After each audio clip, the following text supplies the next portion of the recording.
Imagine you wake up, pour a bowl of cereal, and see a tiny floating number above the milk carton, 98% chance of being expired.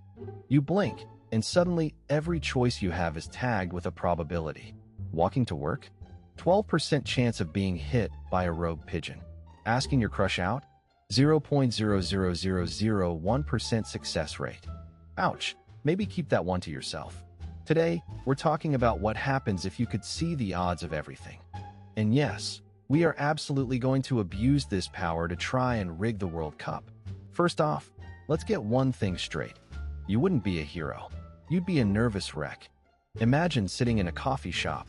You aren't just drinking coffee. You're processing a spreadsheet of doom.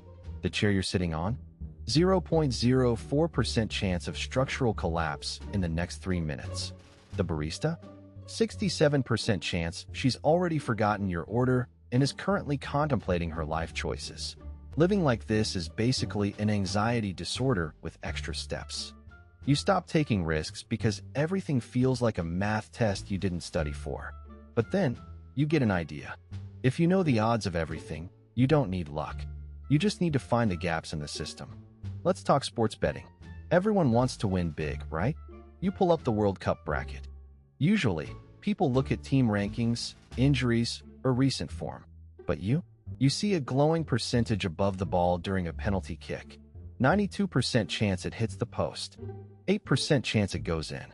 You walk into the stadium, and it's like being Neo in the Matrix. But instead of Kung Fu, you're just really good at gambling. You see a striker lining up for a game-winning goal. The number above the ball says 14% chance of a goal. But wait, you look at the defender. You look at the grass.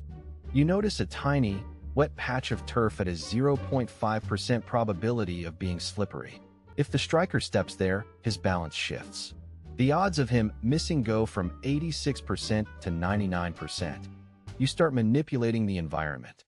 Maybe you accidentally spill a drink in the perfect spot. Maybe you shout at the exact millisecond the goalie loses focus. You're not just watching the game anymore. You're playing the crowd like a fiddle. But here's where it gets dark. If you know the outcome, does the game even matter? Think about it. If you're watching a movie and you already know the ending, you're just sitting there waiting for the credits to roll. Life is the same way. The thrill of the underdog winning, the last-second miracle goal, the sheer human error that makes sports worth watching, it all vanishes. It's not a competition, it's a pre-recorded video. You'd be the richest person on the planet, sure. You'd win every bet, own every luxury car, and probably have a private island. But you'd be bored out of your mind. Everything is predictable. The surprise? Gone. The adrenaline? Deleted. You become a slave to the percentages. You stop trying new foods because the chance of enjoying this is only 40%. You stop dating because the chance of a breakup is hovering at 80% for every single person you meet. You start living life based on the highest probability instead of what you actually want.